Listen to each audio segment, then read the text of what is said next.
Salam, hormatly vatandaşlar. Şugun 2023-nji ýylyň 5-nji fevraly hepdeniň ýeşenme güni. Hoş geldiňiz Demokratik Platformasynyň kanallaryna. Ine şunky gepleşiň temasy näme üçin Serdar Berdimuhammedow soňky 10 ýylyň içinde mara 5 gerek baryp galkynyş bagary ýapdyrýar. Men şul temany ýürüýte goýdum sebäbi Mary welaýatynyň adamlar maňa ýüzlerini Murat Gurbanow gaýrat etdi. Şu Serdar Berdimuhammedow biziň aýtjak sözlerimizi ýetir diýip aýtdylar. Ine men şolaryň sözlerini size häzir ýetireyim. Ne şol şeýle diýär. Murat Gurbanow gaýrat ediňde şu Serdar Berdimuhammedowa Mary halkynyň adynyň habar beriň. Şul bir kanun özüne prezident edip ýören arkadagy Serdar Kliçkaly Serdar Berdimuhammedow yer ýuwdan mara gelip hiç kime görünmän mara girese geçýär. Şol yer ýuwdanyň adam her 2 günden şol yer ýuwdan adam her 2 günden mara girese geçenne galkynyş bagary ýapylýar. Şunu gaýrat ediňde halkyň habaryny şol özüne Kliçka goýan arkadagy Serdara biziň adymyzdan habar ýetirin. Gyryn degen mara girese geçenne biziň baglarymyzy ýapmasyn. Biz gök önümlerimizi alıp baglara barýar. Welin baglar ýapyk. Nämemiş arkadagy Serdar Kliçkaly, Serdar Berdimuhammedow şuň girese barýarmyş diýip baglar ýapyk. Ol ýeri ýuwdan adam eýýam onun içine 5 edek geldi. Adamlar baglara onu önüm getirip özüniň ýol kıýlaryny töläp pakirjikler söwda edip çağjyklaryny da şol gazanan pulu produkty alıp öýe barar diýip arzu edip gelseler polisler bazar ýapyk barın öýüňize gaýdyň arkadagy Serdar gelýärmiş diýip ýa-ni kowup goýberýärler. Adamlar pul kazanmana derek geliş ve gidiş yol kıyılarının pullarını yitirip gidýärler. Şul gyrındagine bir aýdyp beriň diýip haýyş etdiler. Bazar ýapylanyna hemmeler kösenýär. Alıcılar ve satıcılar. Galkynyş bazarda bir gelin öz eken ve öýündürün göýgönlerini satyp günni görýän ekeni. Ine görgülü gök öýünümini soğuk urupdyr. Zaýryň başlapdyr. Şonu satyp çağlaryna produkty alaýyn diýip bazara gelse, bazaram ýapyk bolan soň görgülü gyýgyryp aglaýar. Bu Serdar gelip gidýär, bazar ýapylýar. Men çağjyklarymy näme hilekleýän, ine şuň çağlaryma näme nahar berin diýip aglaýar, gyýgyryp aglaýar. Men halal zähmet edip öýünümleri öýündürüp, kredi pul harajat edip oğudan bazara gögünüm satmany gelýän, göklerini satyp zordan günüm görýän, maşgalam zordan eklep taklak gelýär diýip ýa-ni haýal maşgala aglaýan eken. Indi men niýeden pul alaýyn? Şu men çağlaryma näme berin diýip gyýgyryp aglaýar. Öýe barsam aç oturan çağjyklarym elime serýär. Eje iýmene näme getirdiň diýip men näme etmeli diýip aglaýar. Şo gelin maşgala bazarda. Soňky edek ýa-ni düýün ýapylanyna bazar şol ýaly şu ýaşyň aglaýarmyş. Olu ýaly agyr ýagdaýa düşen adamlar köp. Hatda bazarda diňe söwda satýan adamlarym diýär. Biz arenda pullarymyzy bazar ýapyk diýip durdan oklar. Çıktıcılarımız giydecilerimizden köp. Diňe ubytka düşýär. Gyryndagyň gelmän geçen arkadagly Serdar şu gidişine gitse çağlarımız aç galar diýerler. Maňa bir jaňy demin birmin vatandaşa doğrudanam adamlaryň öýlerine gyş satar diýip ýeri bagşlan gyş satarş diýip ýa-ni satarş diýip ýere gömüp goýan kartoşkany, käşir we başga gögönlerini soğurup köp zaýlandyr. Olaýam ýa-ni beýan edýän gelinlerine de ubytka, gelýänlere de ubytka. Ýöne ýol harajat edip oğudan bazara gaýdan adam 5 edip girip gitse, 5 edip ýa-ni çykdyjy köpelýär-de giýdeji ýok. Ine giýdeji aňyrda dursun, şu ýaly adamlar maşgalasyny ekläp bilenok. Zordan gögönüm satyp öz günlerini görýärler. Ine şu ýaly ýagdaý bolýar Türkmenistanda. Ine hormatly vatandaşlar hormatly vatandaşlar, ine şu ýagdaý bolan soň, menem arkadagy Serdar Kliçkaly bizim seslerimizi ogurlan, kezzap, kakasy öz wezipesini padak eden adama ýüzlenýär. Halkyň tarapyndan gaty ýigrenilýän, bizim saýlaw seslerimizi ogurlap, kakas tarapyndan bellenen prezident Serdar Berdimuhamedow. Siz öz jenaýat işlerinizi kaçan durdurdyňyz? Näme sebäpli siz Margres'a gelip bazalary ýapdyrýarsyňyz? Marda gyzyl tapylmadyk bolan bolsa 10 gününe 5 gezek barmardyňyz, o belli zat. Ol düşnükli. Öňnäm çyp gelen wagtyňyz Margres'a bular ýaly öz Margres'taky adamlar bilen duşşak bolýan bolsaňyz.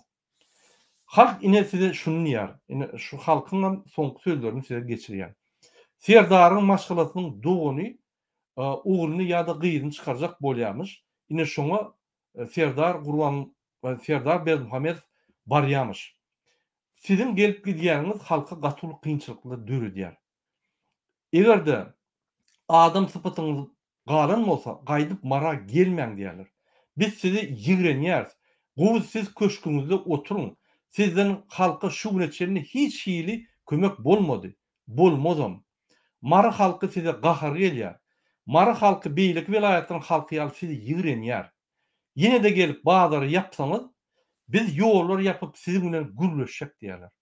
Bizim başga alajymyz ýok, bolmasa biz maşgalamyzy eklep bilemiz. Ine men Mary halkynyň ýa-ni aýtjak sözlerini Serdar Berdimuhamedow'a ýanlatdym. Vatandaşlar, döwletiň ýol başçysy halkyna kömek etmenden geçen gaýtyp barıp kynçylyklar döredýär. Ine haçan bir adam bizim haklarymyzy bozup, saýlaw seslerimizi ogurlap, bir kanun hökümet başçylaryna gelse, ol adam halkyň alazatyny etmäne aňarda dursun. Diňe ýan ýeterer. Ana men size häzir gelin bir näçe dokument görkezýin. Şu dokumentda ine hormatly vatandaşlar,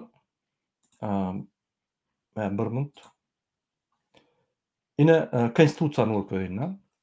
Konstitusiýada sizin bilişiňiz ýaly bu bizim esas kanunumuz. Ne şu ýerde ýazyly. 25-nji maddada Türkmenistan adamy we raýatyň hukuklaryny we azatlyklaryny halkara hukugynyň umum ikrar edilen kaddalaryna laýykda ikrar edilýär hemde şu konstitusiýa we kanunlar bilen keplendirilýär.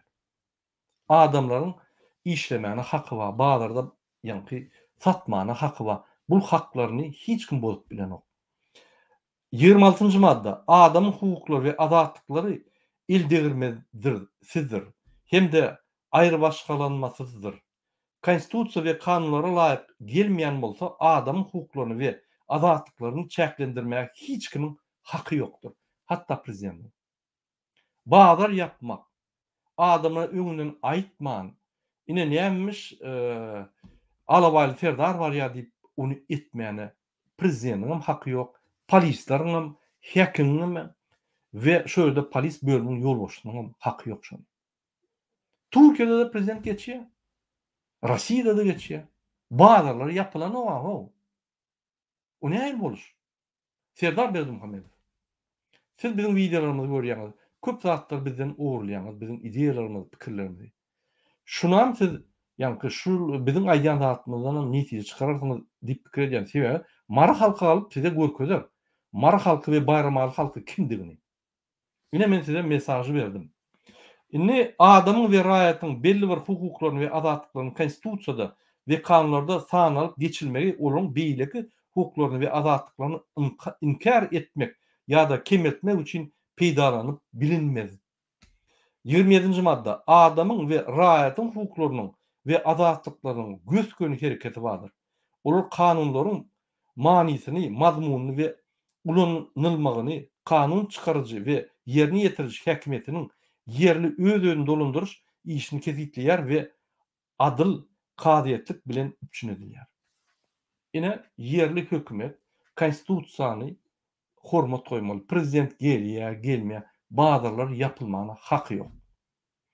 Prezident şu bazara çykyp söwda edýän görgüli adamlaryň Türkmenistanyň sosial problemalarynyň özleri çözýän adamlara bazar ýapdyryp mundan meter sosial ýagdaýlaryny kynlaşdyrmak bol bir prezidentiň işi däl. Tersine prezidentiň işi şolara margresa baranyna ýa-ni öz aýal maşgalasyny ýa garnaşlaryny bar toýlaryna kömek etjek bolsa, onda birinji bilen ol halka bar kömek etmeli. Bazara bar ýa-mi? Şo ýerde şertler döredilmeli. O bazary gördük biz. Şertler ýok, adamlar suwda aýdar ýaly. Ýagyş suw üstlerinden ýalyp dur. Şöyle bir bazar, ul bazar urup berip adamlar şert döredip şo ýere bazar ýapman, ýüretmeli ony. Ine prezidentiň işi. Bul bolsa köçeden geçýäm diýip bir topar ýallaklar, bir topar bir zadyny götürüp görenler ýolary ýapyp, bazarlary ýapyp adamy hok goýar. Heder. Nämemiş? Bazarda suwda sat edýän ýa-ni gelinlerden şunu problema barmyş. Türkmenistan. Näme diýjek muňa? Muňa gaharyny aýtmasaň, ýa-ni bir serýoz kelle bilen sezip bolmak bu. Akylsyzlyk, bar ýerde akylsyzlyk. İkisany akylsyzlyk geldimi? Hemme ýere akylsyzlyk. Men size başga bir videony görkezýän. Ýa şu ýerde ýene bir madda bar, size aýdaýyn.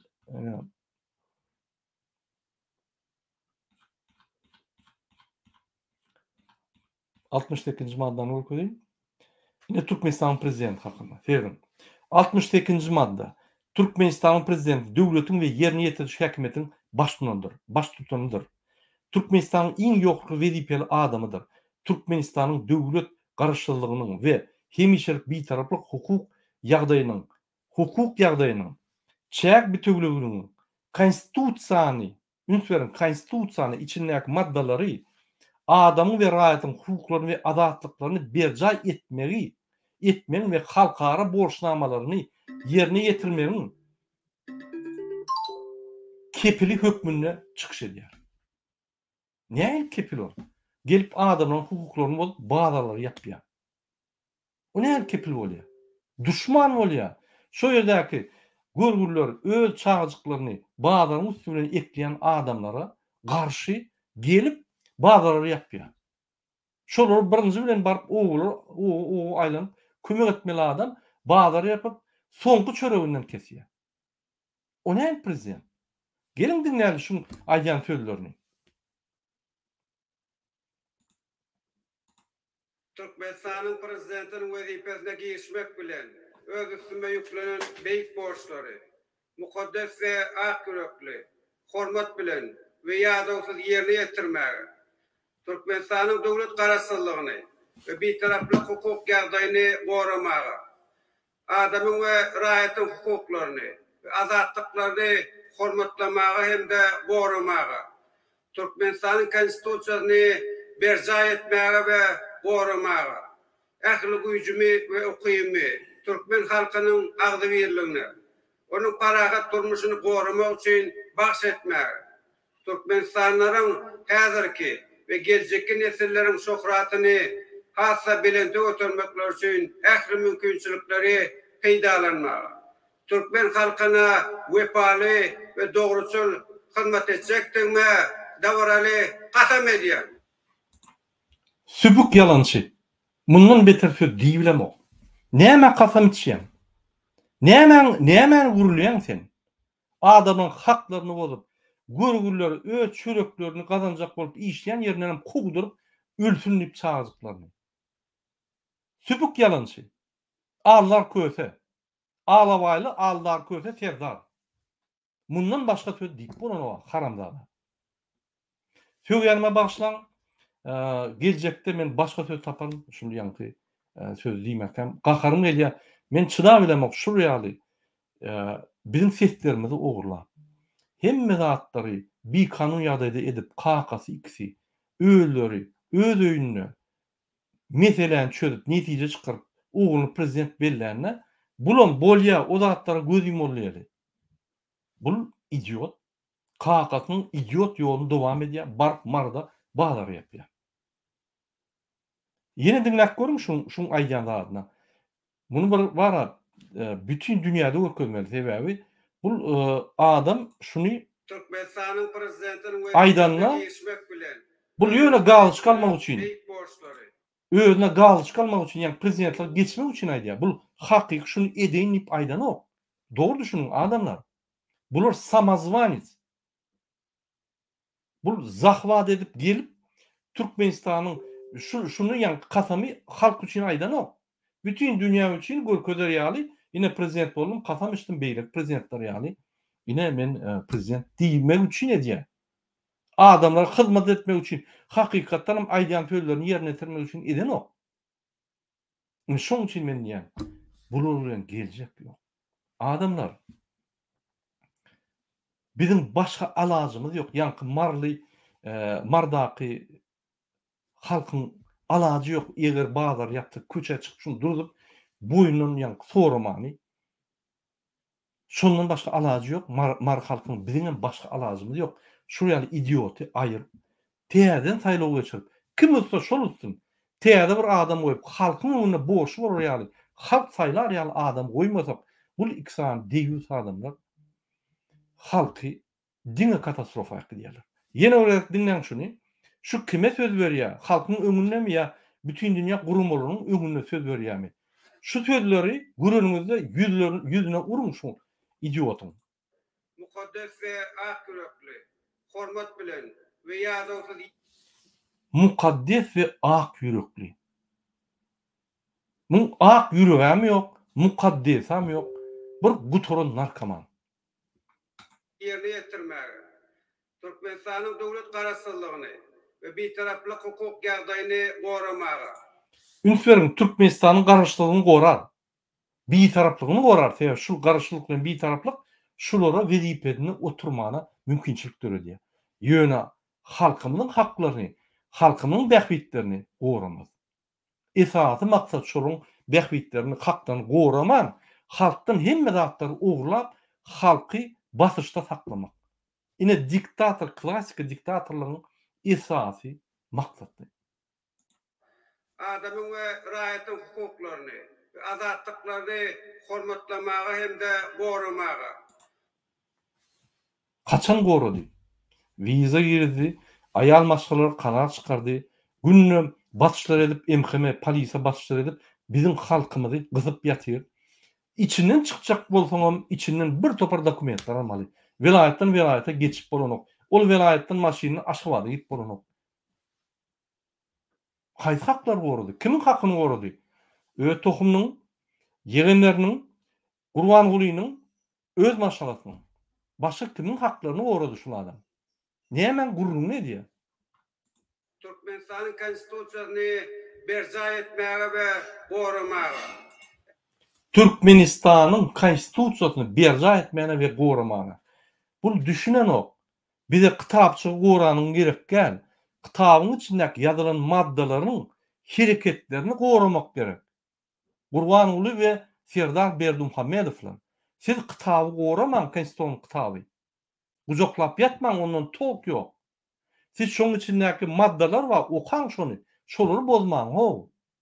Men şuraya sada dille düşünürmedem. İdiotlara näme düşünürey? Ähli güýjümi we ukymy Türkmen halkynyň agdy birligine, onuň paragat durmuşyny goramak üçin bahs etmäge. Türkmenistanlaryň häzirki we geljekki nesilleriň şöhratyny hassa bilende götürmekler üçin ähli mümkinçilikleri peýdalanmaga. Türkmen halky Ähli mümkinçilikleri peýdalanma ýurdun işini gördüňiz. Diňe özümiz baýap, gyzyl tualetlara baryp bagşlan bolýyn. Gyzyl duşlarda ýuwup berdiňiz.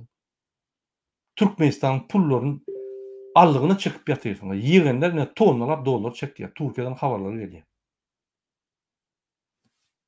Bizim halkymyza görgüljek o gelin bir jan edip aglaýar, onu seretseň durup bolan ok. Ola görgül çağırlar, 3-4 tane çağırdan ekler bilen ok.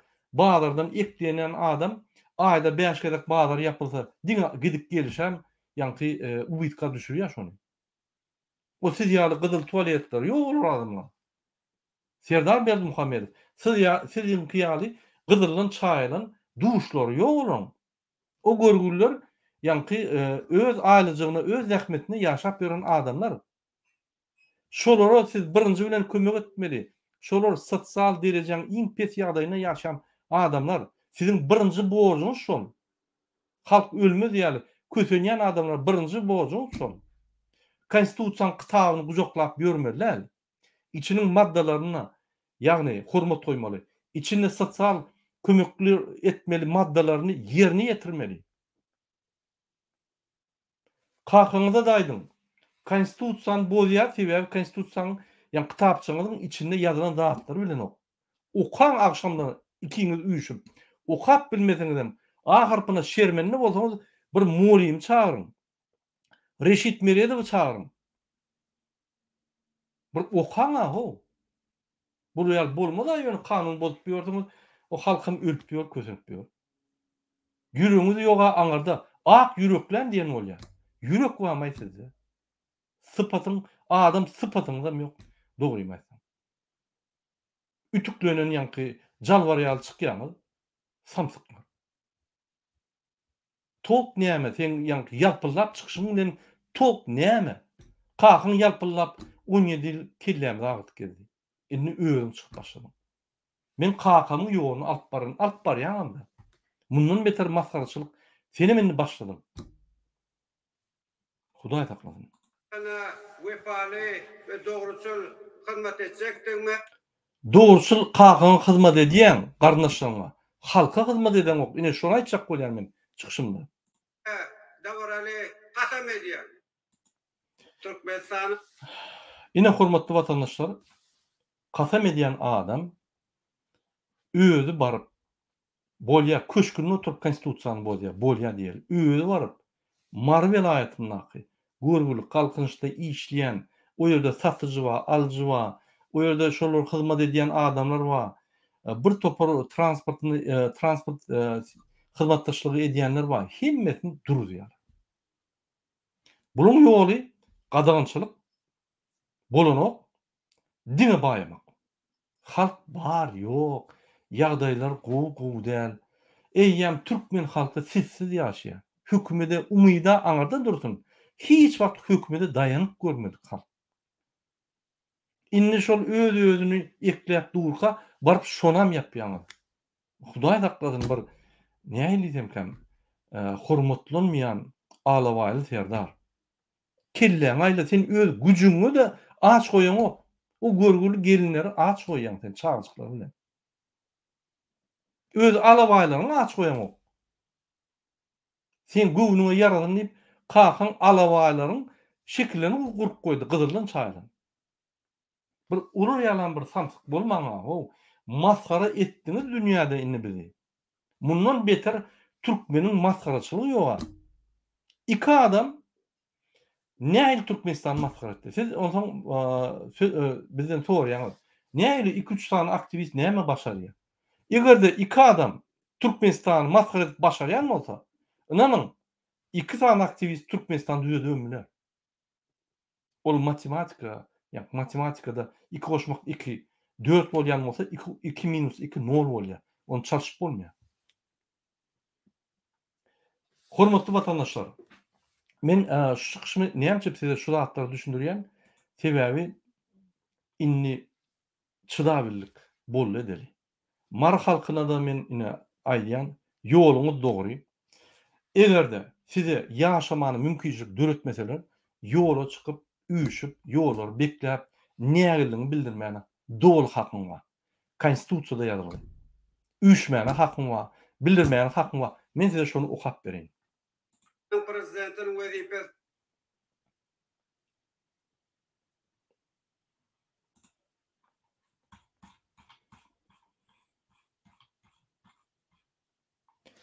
Ikinci madda, serdin vatandaşlar.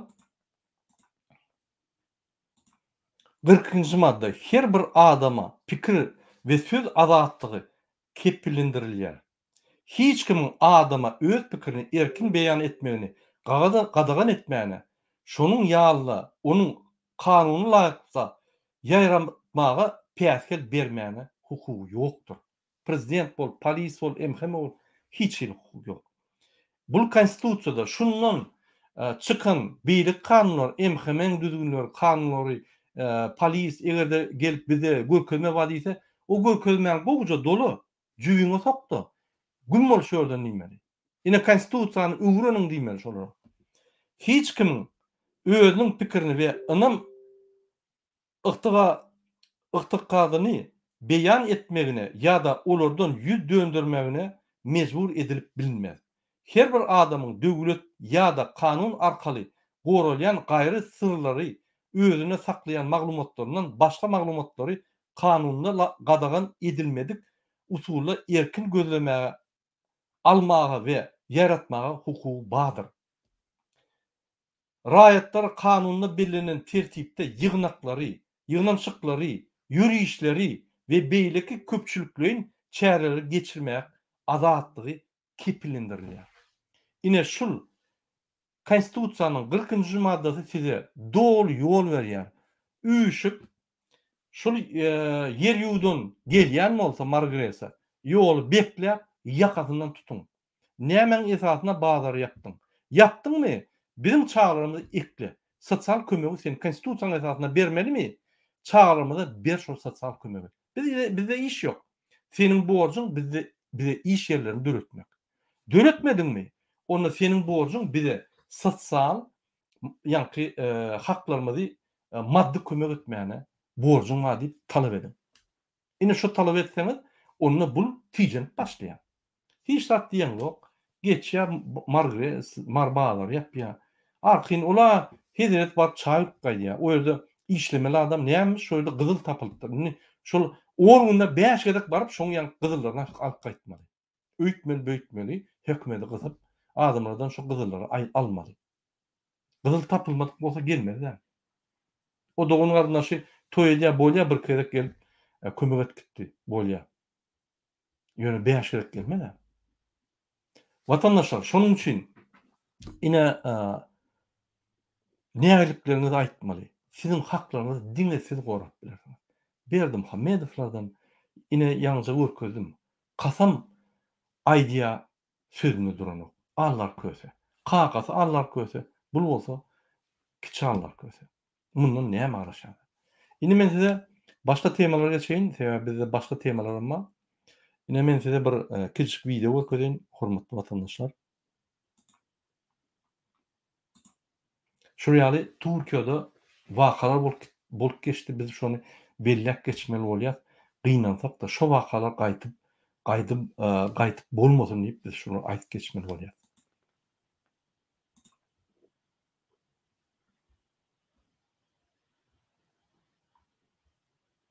Bir mut vatandaşlar sesi ýok, men sesi düzedýim.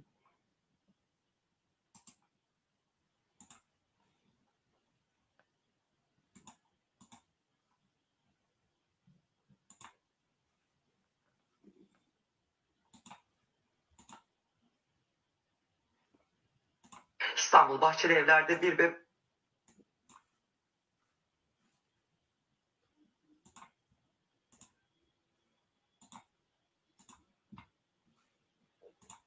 günün en çok can yakan haberiyle devam ediyoruz. Bir bebek doğdu, ağladı, gözünü bile açamadan bir poşette sokağa fırlatıldı. İstanbul Bahçelievler'de bir bebek kelebeklerden bile daha az yaşadı. Zalimliğin bu kadarı kimseye söyleyecek söz bırakmazken o vicdan yoksununa, o masumu dünyaya getiren kadına biz anne diyemiyoruz. Çünkü gerçek annelere haksızlık etmek istemiyoruz.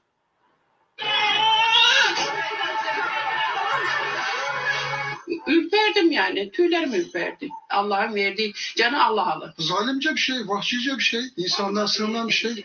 Gayet sakindi. Duyanın yüreğine kırk hançer saplandı ama o acımadı. Doğurduğu bebeğini pamuklara sarmak yerine camdan fırlattı. Üzüldüm ya bir yani. Üzülmem. İnsan bir can. Bir yolda bir kedi yavrusu görse üzülmez misin? İnsanlığımızdan utanıyorum ben. Su utandı, toprak utandı, o utanmadı. İnsanlık bir vicdan yoksununun zalimliğinde sınıfta kaldı. Türkiye'nin kanını donduran olay önceki gün sabaha karşı Bahçelievler'de yaşandı. 22 yaşındaki Türkmenistan uyruklu o kadın iddiaya göre bu apartmanda bir dairede 5 gün önce temizlikçi olarak işe başlamıştı. İşten atılırım korkusuyla ev sahiplerine hamile olduğunu söylemedi. Karnının şiştiği falan belli olmuyormuş yani. Hamile olduğunu anlamak mümkün değil zaten. Belli olmayacak şekilde mesela bu şekilde belli olmaz. Bebek sabaha karşı 4-5 sıralarında dünyaya geldi. O anne demeye dilimizin varmadığı kadın bebeğini canice bir poşete koydu ve bu apartmanın 4. katından boşluğa attı. Yabancı uyruklu bir kadın evde doğum yapmış, çocuğunu aşağıya atmış. Şeffaf bir poşetteydi. Etkisi altından çıkamadık. El alem çocuk yapmak için uğraştı. Polis olay yerine geldi. O cani kadın hastaneye kaldırıldı. Gayet sakindi. Kurban olduğum Rabbim yani bunların olmuyordu böylelerinin. Adı konmayan, kelebek misali sadece birkaç saat nefes alan bebek toprağa verildi. Onu doğuran zalimse hala hastanede tedavi. 2 günün Hormatly vatandaşlar, şuraya bir şok informasiya boldy. Biz şu maglumatlarlyk meň üçin uly şok. Türk ilatyna da uly şok. Türkçe düşünmeýänlere men gysgaça düşündireyim. Sevara Bahramowa 22 ýaşyndaky bir ýaşky iş ýerine saat 4-de daňda öz çagatyny öldürip onu 4-nji etajdan aşağı attı pakete salıp. Polis bölümüne Sevara Bahramowa şeýle düşündürýär. Men gowruldim işe gelende. Patronum bilmesin diýip uly köýnek giýip gizläp ýöredim şol zatlary. Soň çagam doguldy. Ol çagy ölü oguldy. Men işten çykararlar diýip gorkdum da çagany pakete goýup penjereden aşağı taşladym diýip düşündürýärdi. Men şol materialny ýapyp goýdum. Hormatly vatandaşlar. Şul adamlar, yani bizim vatandaşlarımız, şu işini yitirjekkä bolup, pul kazanjak bolup, öýdäkilerine iýberjek bolup, öýdäkilerini hor etjekkä bolup, her hil zatdan gaýdan gururlar. Olar günäkärlap bolmaz. Muň günäkärni men size görkezeyim. Häzir ýene bir gezek. Siz bir seyredin şul adama. Men başgaça düşündirjekkä, näçe şu günäkär dinlen. Center'ın vazifesine girişmek bilen öz üstüme yüklenen beyik borçları, mukaddes ve ak yürekli, hormat bilen ve yadawsuz yerine yetirmäge, Türkmenistan'ın dowlet garaşsyzlygyny ve bir taraflı hukuk ýagdaýyny goramaga, adamyň we raýatyň hukuklaryny ve azatlyklaryny hormatlamaga hem de goramaga. Adamın hukuklaryny we azatlyklaryny. Şol adam Türkmenistan'a azatlyk bolman soň Türkiýe gidýär azat döwletde azat işläp şu döwletden meni işden aýyrmasyňlar Türkmenistan'a gidäýmän diýip görgüli öz çagatyny öldürüp etardan taşlaýar. Hawa ol enäni ýanky günäler o dogry, o dogry. Ol günäli. Ýöne muň başlanyş problemat nigiden gelýär? Ine şul adamdan gelýär. Diňlen şuny. Türkmenistan'ın konstitusiýasyny berja etmäge we goramaga, ähli güýjümi we ukymy, Türkmen halkynyň agdy birligine, onuň paragat durmuşyny goramak üçin bahs etmäge, Türkmenistanlaryň häzirki we geljeki nesilleriň şöhratyny hassa bilende götürmekler üçin ähli mümkinçilikleri peýdalanmaga.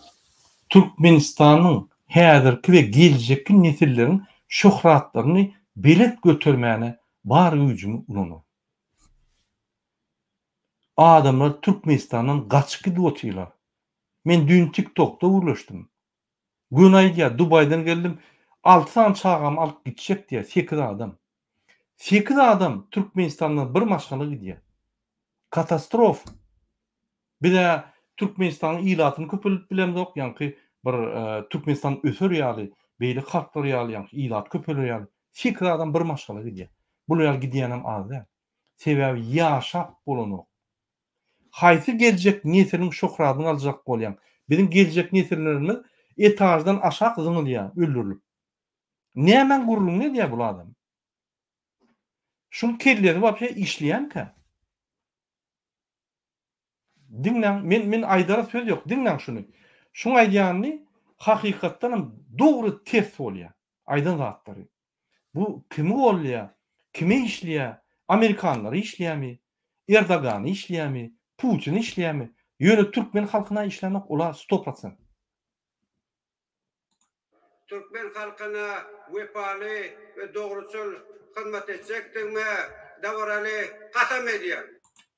Türkmenistan'ın Türkmen halkına şunnaqayn ýanky hukuklaryny gorap prezidentinin hizmet etjegime kasam berýärmi. Süpük ağırlıkçı. Ine şunu ağırlıkçı değil. Süpük ağırlıkçı alawaly serdar. Şundan başka söz aýtmaly. Süpük yalançı. Özem bir maşgalan öňünde däl, bir halkyň öňünde däl, bütün dünýäň öňünde süpük yalançı. Şu dereceli. Indi men size sorak berýän. Kim Türkmenistan masgar edýär? Bizmi? O görgüli bizim vatandaşymyz işini yitirjekkä bolup, çağatyny öldürüp etajdan ýa. Bütün Türk halkı şokdu. Men size materiallar közüm. Men onu yasamadym. Türk'ün televizyonu yasady. Biz şunu aýtmasam eýýän bilin o zatlar. Bu bolsa, öňkü köýüne plastin, kakatyn plastinkasyny goýup aýdym aýdyp kasam içýän, eýýän, beýýän. Vatandaşlar, biz şulary aýryp, saýlaw geçirip, bir dastoýny, bir halka hyzmat etjek adamlar saýlamasak, bizim ýolumuz ýok. Sen şul adam ýa naklaryna da ruhsat beren ok. Ýani Türkmenistan galdyrmana. Şul adamlar Türkmenistan halky diňe genosid etmek bilen diýerler. Görüp durursunuz. Bolýa, bu misal neme diýeli? Bir misal diýeli. Biz indik misal size görkezeli.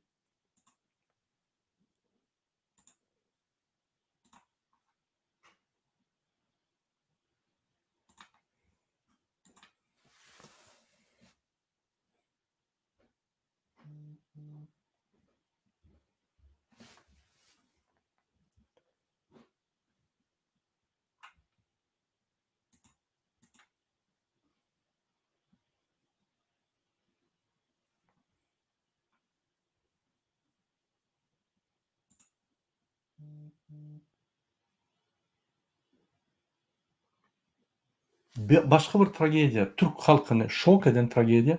Men size görün berýän şonu. Şu bolup geçen dağdy. İtfaiyeciler öldürülüp vaza içine gizlenmiş bir kadının cansız bedeniyle karşılaştı. Devreye cinayet büro dedektifleri girdi. Katil talihsiz kadının sevgilisiydi. Yurt dışına kaçmak isterken yakalandı. Ev yanıyor dediler. Yangın söndürüldükten sonra bazanın altından ceset çıkıyor. Eve birlikte girdiği kadını öldürdü. Bazaya gizleyip ateşe verdi. Korkunç cinayeti kara dumanlar ortaya çıkardı. Yabancılar yaşıyordu, kavga etmişler. Bir vahşet yaşanmış. Ataşehir'de bulunan bu binanın 1. katında dumanlar yükselince mahalleli hemen durumu itfaiyeye bildirdi. Ev yanıyor dediler. İtfaiye çağırdılar. İtfaiye kısa sürede olay yerine geldi. İçeri girdiler, yangına müdahale ettiler ve öldürdüler. Ardından bir odaya girmek istediler ancak o odanın kapısı kilitliydi. Kırıp içeri girdiklerinde bazanın altında bir kadının cansız bedeniyle karşılaştılar. Bize sakın girmeyin. Ölen kadının boynunda derin bir kesik vardı. Olay yerine polis çağrıldı. Normal bir öldürme değil. Boğazını kesmiş diyorlar. Ondan sonra yakmış diyorlar. Cinayet büro polisleri çevredeki kamera görüntülerini mercek altına aldı. Öldürülen kadın Türkmenistan uyruklu 55 yaşındaki Leyla Seyidova'ydı. Öldürüleceği eve bu adamla birlikte girmişti. Ellerinde valizlerle eve giriyorlar. Bir gün sonra yalnız tek başına çıkış yapıyor. Şüphelinin kimliği kısa sürede belirlendi. Polis Erkin Sohbetov'un peşine düştü. Şüpheli kadını öldürdükten sonra yurt dışına çıkma hazırlığı yapıyordu. Ancak bir saat sonra cinayet büro ekipleri o şüpheliyi metroda gözaltına aldı. Buradan daha Bostancı'ya varmadan yakaladılar yani. Hürmetim sağ olsun. İlk ifadesinde aramızda alacak verecek meselesi vardı. Bıçakla öldürüp bazanın altına koydum, ateşe verdim dedi. Sorgusu sürüyor.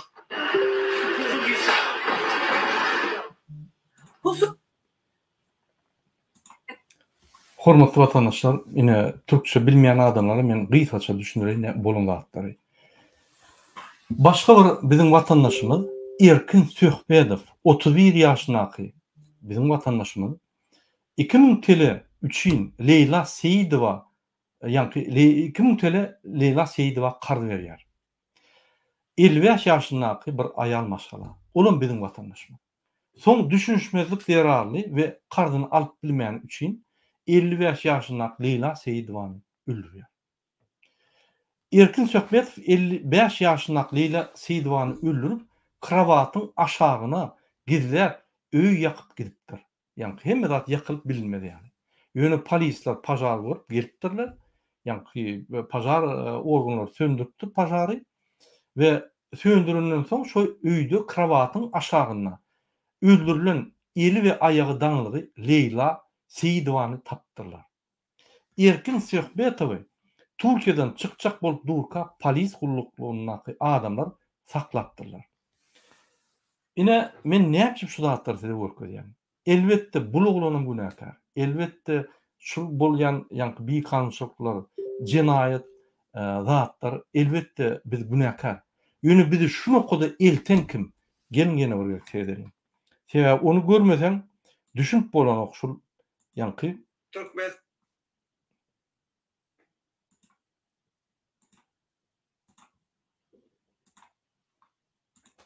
prezidentinin vazifesine geçmek bilen öz üstüme yüklenen beyik borçları, mukaddes ve ak yürekli, hormat bilen ve yadavsız yerine yetirmeye, Türkmenistan'ın devlet karasıllığını ve bir ünsörün bir elini konstitutsiýa goýýar. Bir el beýlikini ýani Gurhan goýanok, ýöne şonda da Gurhan ýanyna.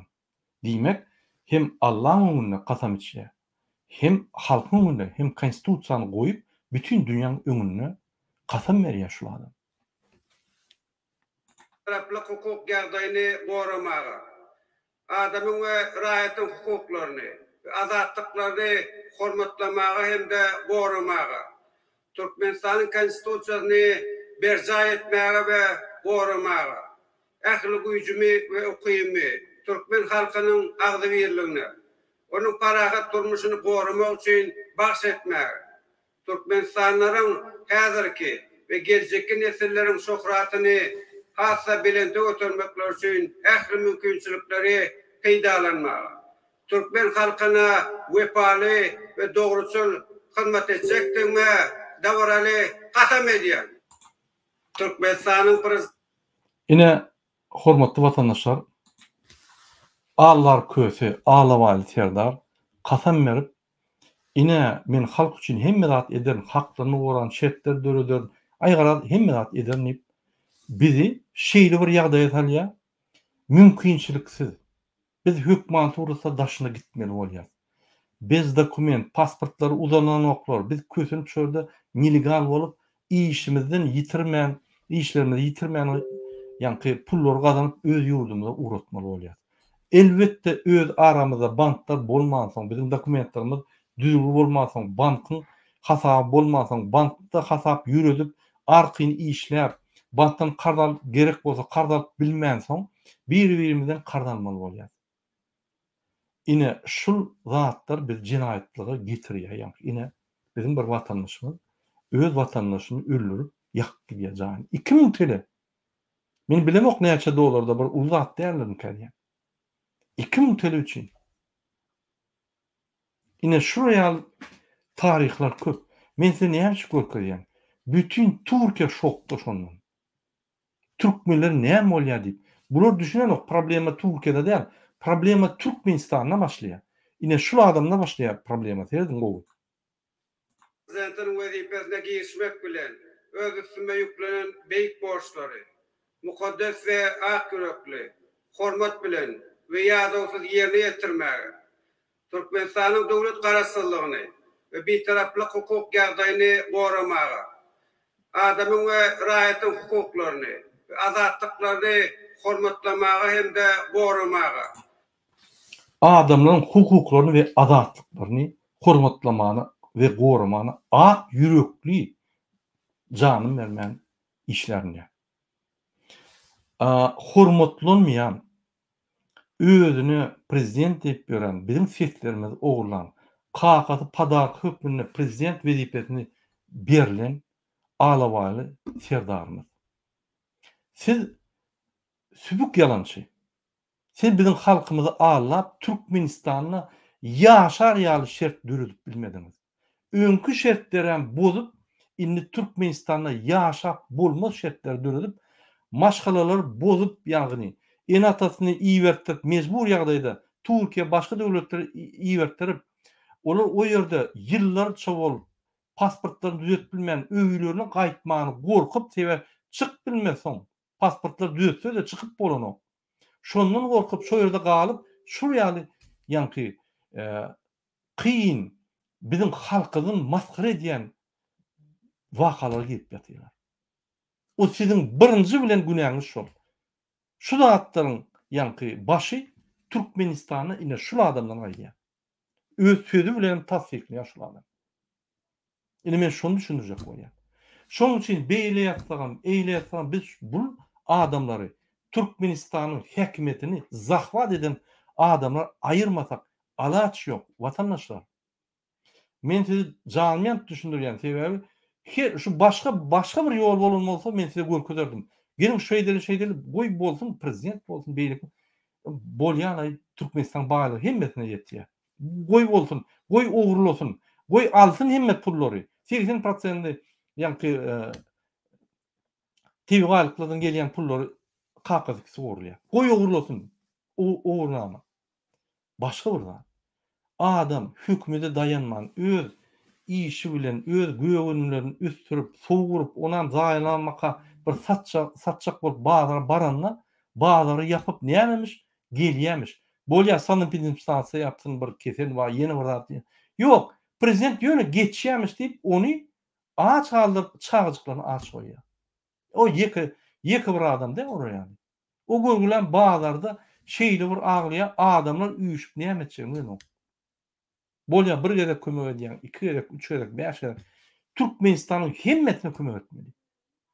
Edýäsem daşyndan pul ugrudýar. Bilen ugrudýar. Niýe barýar?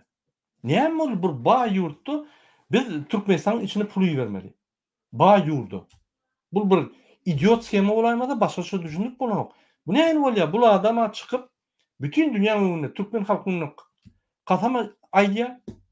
Hemme adam terfin edýär. Ine şunuň syýasat tam şol ýaly. Şonuň üçin bizim ýaşaýşymyz şol ýaly. Bizde alaç ýok şunu aýyrmak. Mary, Bayramaly köçe çykyp bekleň ýene bir gezek gelse, şu haramzada köçe çykyp bekleňde ýakasyny tuturan bizim galkynyş bazarymyz saňa näme etdi? Näme indi bizi aç öldürjek bolýarmy? Hemme pullarymyza Maryň, Marwelaýatyň gazyny ogurlap o pullary öz ýan kasabatyna geçirýär. Bolýar oňa gözüň ýump bolýar. Indi bizi açlykdan öldürjek bolýarmy sen? Näme hadiseler boldy? Soğuk boldy. Turbalar ýalyp fontan, köçede fontany ýalypdy. Fontan ýaly suwra çykdy, gaz çykdy. Ona kömek eden o. Görgülü halk öz puluny usta tapyp öz bejerdi. Bizde hökümet barmy ýokmy? Bu hökümet kiminki? Şamynkimi ýa bizinkimi? Haçan biz saýlamasak hiç wagt bizinki bolmaýar. Şoň üçin men size diýär. Köşke barmaly, saýlaw geçirmeliler.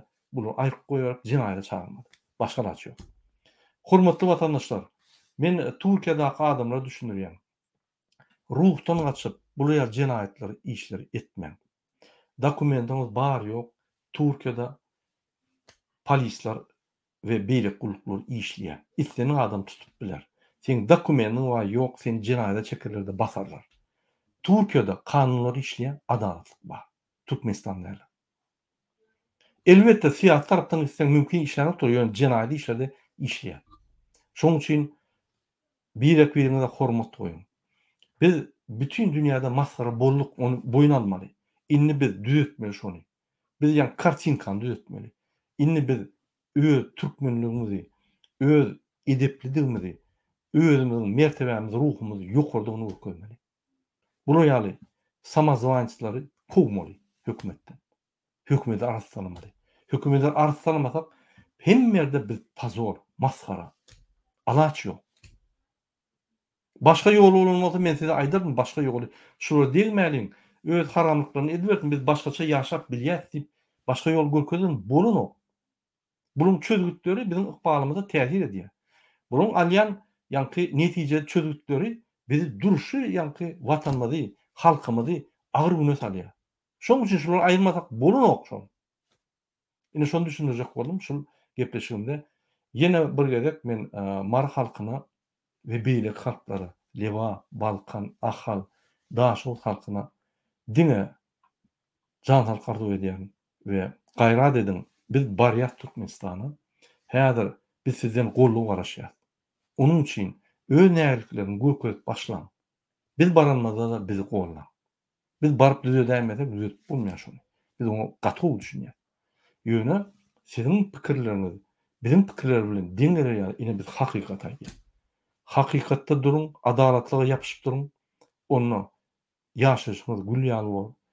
Parahat asmanyňyzdan mor, asuda asmanyňyzdan mor. Bir hökümetden mor. Şu bir hökümetde de biz özümüzi rahat duyar. Hemme zat gül ýaly bol. Sağ olun hormatly vatandaşlar, indiki duşuklara çeldi. Sağ olun.